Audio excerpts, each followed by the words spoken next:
Hey there, I want to make another video because I get quite a few negative comments on a lot of my ads.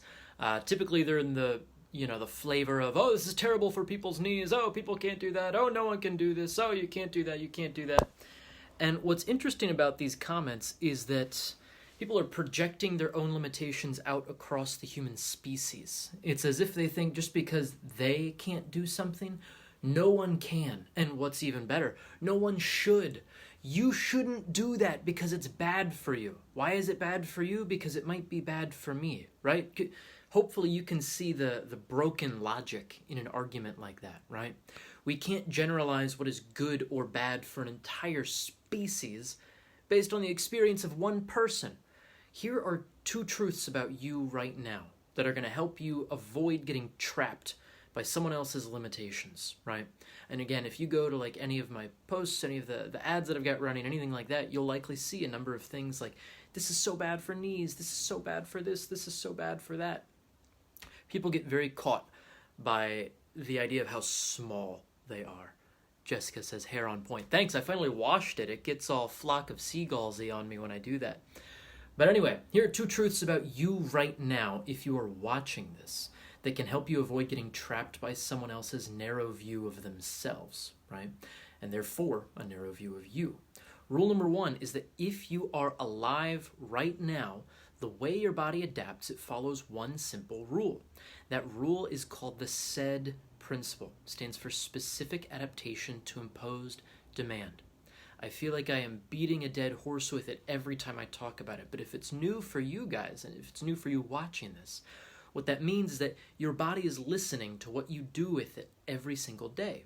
It's listening to the shapes you make, the movements you make, the environments you put yourself in, the people that you associate with. It is adapting to all of that. Basically, every demand that you're imposing on your body is adapting. Now, as I talk about quite often, the primary demand is the downward pull of gravity, right? Your body is always listening to how that force is transmitted through every cell in your body. So if you make this shape 12 hours a day, your body is going to adapt to this demand, right? There's even a kind of freaky study out at this point basically saying that kids are kind of growing this horn sort of thing, a bony projection on the back of their heads. And it's sort of hypothesized because they spend so much time like looking over at phones and all of this stuff. And it makes perfect sense, physiologically speaking.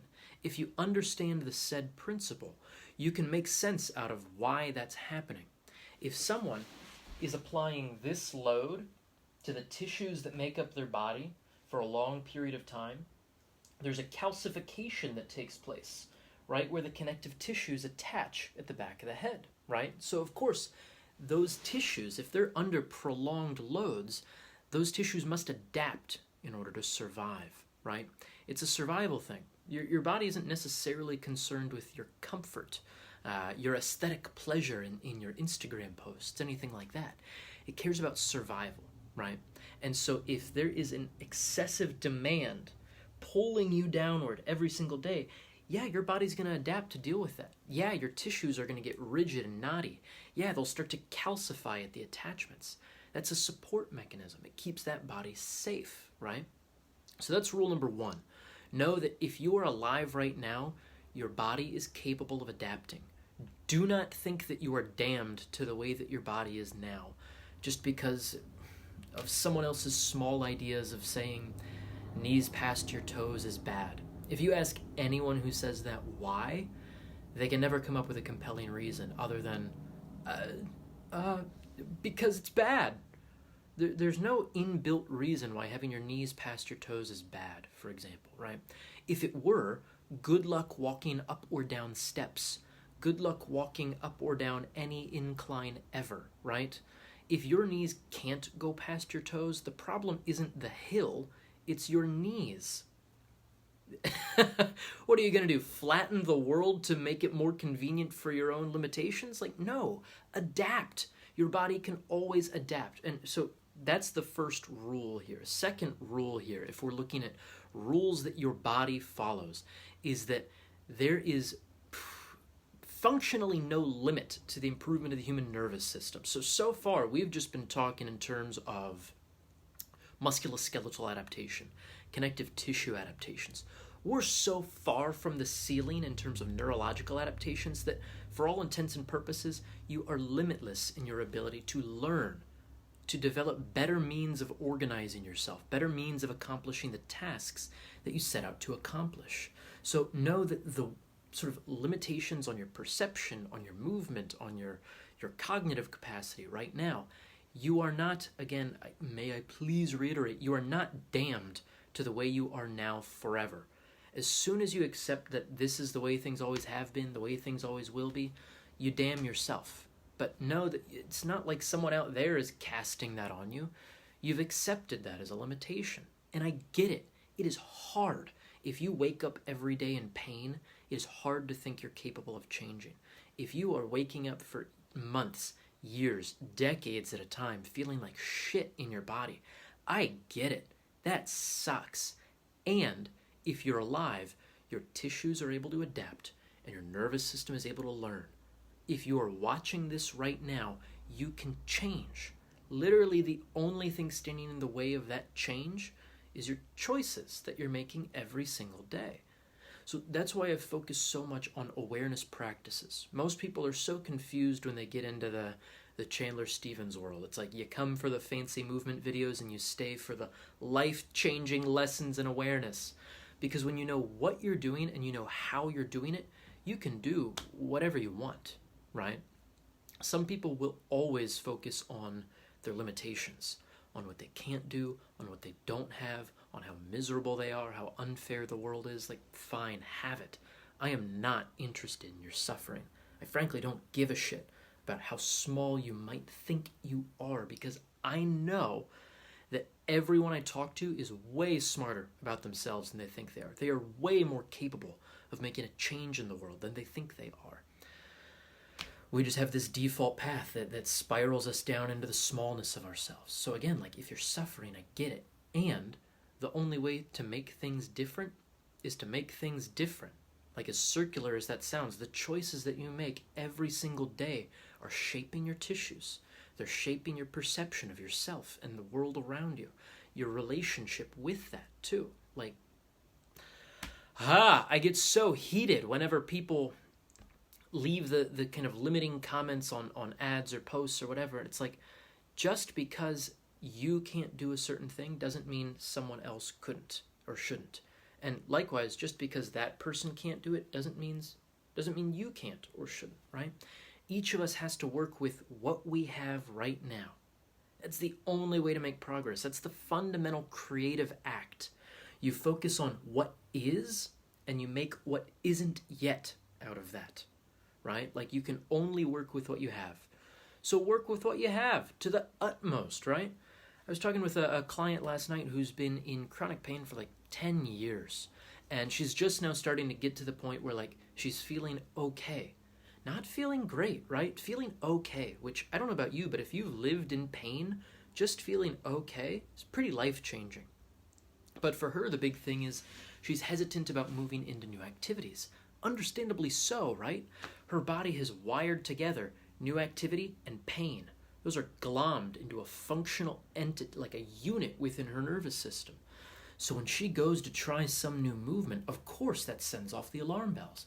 And realistically, a new movement in this case might even be sitting upright, going for a walk, getting into gardening. Like, again, if you've been living in chronic pain, it shapes your perception of what you're capable of. But that perception does not need to limit what you do in the world. But you cannot be stupid and recklessly rush into new things. So the way that we started working, and I'll just share this with you guys because we had kind of an in-depth thing on our training call last night. But the way that you do this, start with where you are. Start with what feels safe, a safe amount of novelty for your system. For a lot of people, that's just a practice of, people are going to take this the wrong way. Don't take it in a woo-woo way. A practice of visualization. Now, immediately let me clarify what I mean. You are not going to manifest your way into miraculous movement. What I mean is that when you imagine a movement, what that would feel like, where your joints would be, what your body would be doing, you actually create an electrochemical impulse to those associated tissues. So if I imagine what's happening with my body in a handstand, for example, think, oh yeah, my arms are up there, my palms would be doing something, and there's a response within the tissues, right? So maybe you start there.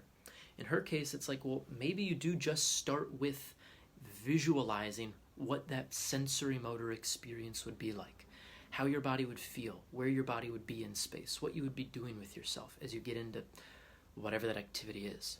Now, that's kind of like a purely neurological adaptation, let's say, helping you feel more competent, more capable, helping you feel safer in those new movements.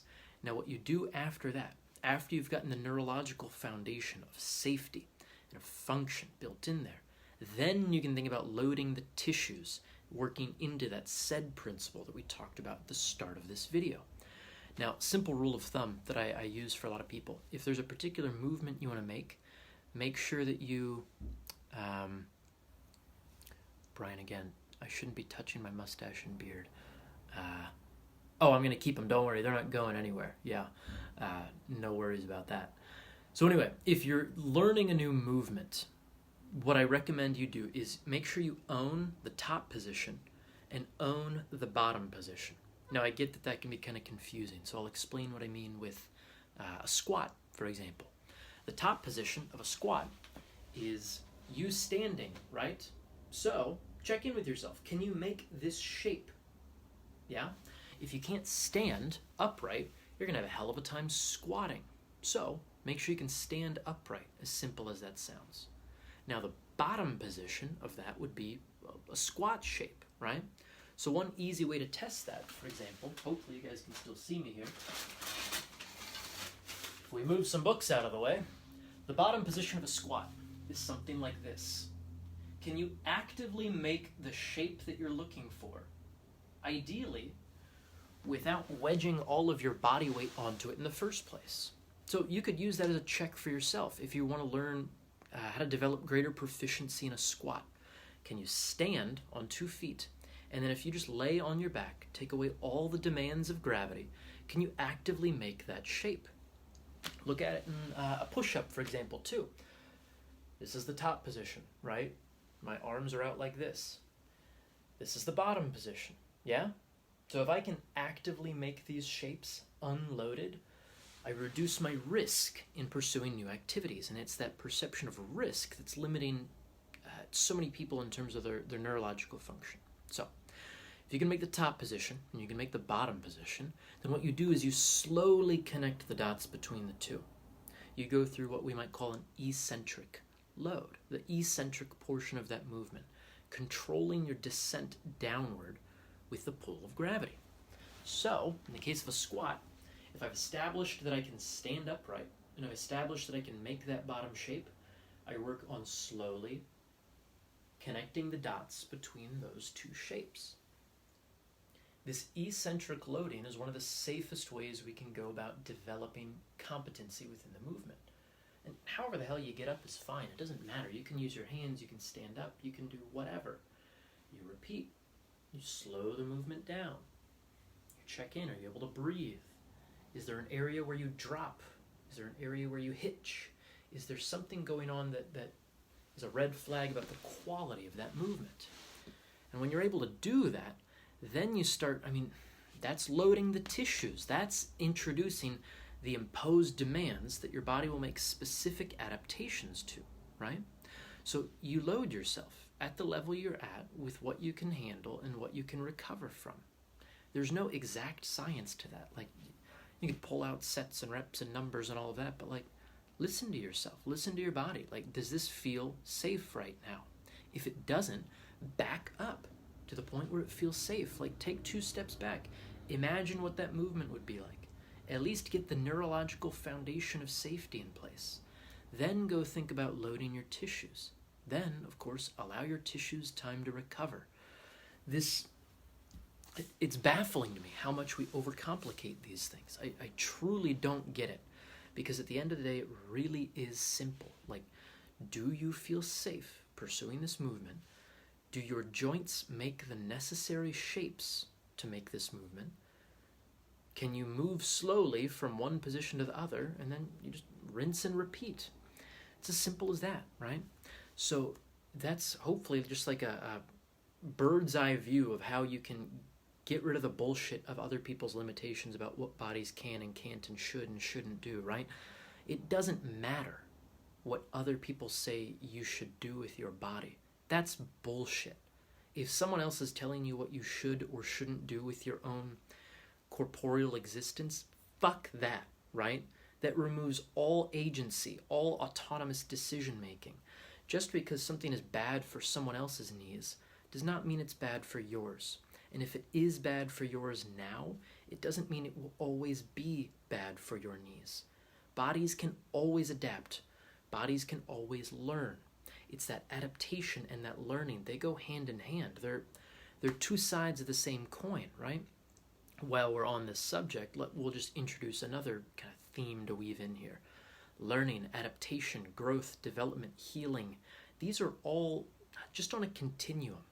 We like to think of them as separate things, as if I need to compartmentalize what is healing work and compartmentalize what is performance work and compartmentalize what is training and recovery. Like, they're all on a continuum of greater and greater engagement with the world around you, right? Any organism is trying to engage with the world around it to its utmost to fulfill its needs in a hierarchy, right? Survival, and then reproduction, more or less. That's what it comes down to. I want to keep myself safe, I want to keep myself going, and then I want to keep the species going. Now, of course, we have different iterations of that, right? We're at a certain stage in the evolutionary hierarchy of things where we've got this lucky accident of consciousness, of self-reflexive consciousness. We can think about how it is we survive. We can think about how it is we develop, and on and on and on. So we're in a pretty unique spot, but fundamentally these things, that healing, growth, development, training, learning, they're all iterations along a continuum of the same fundamental process of getting you better able to play with the world around you, better able to engage, right? So they follow the same rules. And this is where a lot of people have a hard time wrapping their heads around it. They think they need to approach therapy differently than they would approach performance. And fundamentally, it's like, let's figure out where you are now and how you are now and what feel like the key constraints to you engaging in the world the way you would like. Then, let's figure out what your body needs in order to adapt and perhaps what you need to learn in order to do so, right? Again, physiological adaptation and the neurological adaptations of learning. That's what we do. That's all we do. That's all we do over the course of our lives, right? We learn, we adapt. We learn, we adapt. So know this, no matter where it is you are now, how it is you are now, you are always capable of making a change for the better. Your tissues are always capable of adapting. Granted, they might not do so at the rate they once did. You might be at a certain point where you can't quite get the level of adaptation that you once could have if you had made better choices 30 years ago, but what are you going to do? Bemoan all of your future because you didn't make better choices in the past? That's dumb. That's just stupid suffering. Let go of that shit. Start with where you are now. Get a sense of where it is you want to go, how it is you want to be. That's important too. And then take the first fumbling steps there. I talk with so many people. 5 or 6 people reach out to me every single day, basically like asking, how do I do this process we just talked about? How do I do this applied to my anxiety? How do I do this applied to my squat? How do I do this applied to making sense of myself in the world? You start with where you are, you figure out where you want to go, and you figure out what's inhibiting that flow. You figure out what you need to do to get that out of your way, right? Maybe it's resistance, procrastination, self-sabotage. Maybe it's a physical limitation. It's joint pain. It's tissue restriction, whatever. Figure out what's keeping you from engaging in and living life the way that you want. Figure out what you need to do to ameliorate that, to resolve that situation. And then trust that this is where I almost veer toward woo-woo, but I have no patience and no tolerance for that for the most part.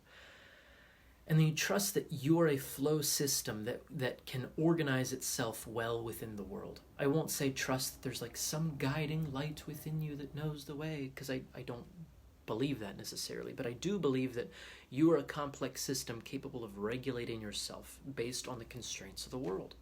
You're capable of adapting, and you're capable of coping with the world around you. If you see a challenge in front of you, just by virtue of the fact that you can see that, that means something within you is able to cope with that. If it truly were too great for you to deal with, if it were an insurmountable obstacle, if it were going to crush you entirely, you would block that out. Ask anyone who's gone through like a period of therapy, a period like churning up repressed stuff. Like if things are too big to cope with, you will block that out of your awareness. A teacher of mine talks about a woman he was working with who had functional blindness in one eye. No structural damage, no sign that she wouldn't be able to see, but she couldn't see out of a corner of her eye. And he was working with her, and as he tells this story, he got to a certain point, just kind of bringing awareness to her eye, to what she could see, to the movement of her eye. And she had this vivid flashback where her dad, right-handed, would hit when she was younger. As a child, you don't know how to cope with that. She didn't know how to cope in that situation. So that corner of her eye, it's like, that's too big a threat for me to handle. I do not feel safe. I don't know how to deal, so block out entirely. So whatever it is you see that you're up against, whatever it is the limitations that you're aware of right now, you can get over that shit. You can move through that. You can resolve that situation. Trust that. If you couldn't, you wouldn't, it would not be in your awareness. It would not be on your radar. So the fact that you're aware of it right here, right now, means you can do something about it. Again, you can bring about adaptations in your musculoskeletal system, the tissues that make up your body. You can learn new ways of being, new ways of operating. You can learn new ways of moving, of carrying yourself, of sitting and standing and walking and talking. I mean, shit, you look back at videos of me from like 4 or 5 years ago. I didn't sound like this. I wasn't talking like this. I didn't carry myself like this. But you learn over time, right? And there's no clear-cut path. You're going to get some bumps and bruises along the way. Growth isn't necessarily a comfortable process. What, you think you're entitled to comfort all day, every day, for the rest of your life? Not going to happen. Choices that tend us toward comfort, like if that's the primary motivator, they tend to restrict us. They tend to shrink our world. It's when we confront the challenges of the world around us, when we confront our raw edges, when we rise to the task, that's when we expand. That's when we become more capable. You don't get stronger lifting the stupid lightest weights. Like, this not going to help me get stronger. It's not going to help me get stronger. It's just not going to do it. But if I pick up something that makes me muster every resource that I have within me, just physically speaking, that's what's going to lead to adaptation. That's what's going to drive that adaptive capacity. And Jessica says, yeah, totally worth it. For sure. Of course it's worth it. Like, what else can we do but meet the world with everything we've got and move the needle for ourselves in some way? Ideally, not just for ourselves, right? But for our communities, our families, our clients, our team, our loved ones, all of it, right? Again, you can make a change. This movement stuff is about way more than just movement stuff, right? It's a convenient petri dish for a lot of life lessons, but the way you approach challenges in a movement situation mirror pretty closely the way you approach challenges in your life. Only in a movement situation, we reduce the risk quite a bit, right? We take the stakes down quite a bit. I was talking to a colleague of mine earlier in the week, and she was saying she's learning so much about what she does in the face of challenge through certain movement lessons, what she does with when she's confronted with uncertainty, with not knowing. That's big. Like, if you find yourself in a particular movement puzzle, for example, and you break down, you check out, you have a fit, you just quit, you give up, what do you think that means for you when you confront a challenge that you don't know how to solve in day-to-day life, in your business, in your work, right? We can learn how to be with ourselves with a little greater sense of composure when we practice in a reduced intensity environment, when we play with movement rather than tens of thousands of dollars, right? Like, I work with a number of clients who are making like big decisions for their businesses, sometimes tens, hundreds of thousands of dollars worth of decisions, yeah? That's scary as shit. Now, we can explore what that fear is like in physical movement situations too. again, it's never just about, can you do a fun trick? The handstand isn't just, can you do a handstand? It's, what does that mean for you and the way you live your life, the way you approach challenges, the way you deal with struggle and frustration and uncertainty? Because those things are guaranteed in life. The struggle and frustration and uncertainty, the fear and the loss, all of that, that's guaranteed. You can't avoid that. You can pretend. You can put your head in the sand and imagine that life is just going to be rosy all throughout. But no, that attitude is going to eat you pretty quickly. There's a limited shelf life to playing pretend. But when you know and can accept that there will be struggle and loss and fear and all of it, then you can explore how it is you face that. Then this movement stuff becomes more than tricks. Then it becomes movement as a metaphor for how it is you live your life. It becomes a little microcosm of what the hell it is you do with yourself out in the world when you're confronted with those things. Yeah? So anyway, I hope this sheds some light on some of the method itself, on some of the work that I do, and in particular, more importantly, on what you do with this. Yeah? Because again, long story short, you aren't limited by your history necessarily. You're constrained by it in some ways, but you aren't damned by it. You are not boxed by it. You aren't constrained by your habits either. You aren't constrained by your body. No, you will not sprout wings, but yes, we've figured out ways to fly, right? Hang gliding, flying, all of it. Like, you will not change the biological reality, the physical reality of the world you're in, but damn, the room for improvement within that is enormous. So anyway, if you're interested in learning more, if you've got a particular challenge you're up against, let me know. I'll drop a link to my calendar down below. Spaces tend to fill up pretty quickly, usually 4 or 5 people every day. But if there's space, if you're curious, hop on, book an appointment. We'll talk through, see what it's like for you, see if it's a good fit, and then carry on from there. So anyway, take it easy, guys. We'll talk soon.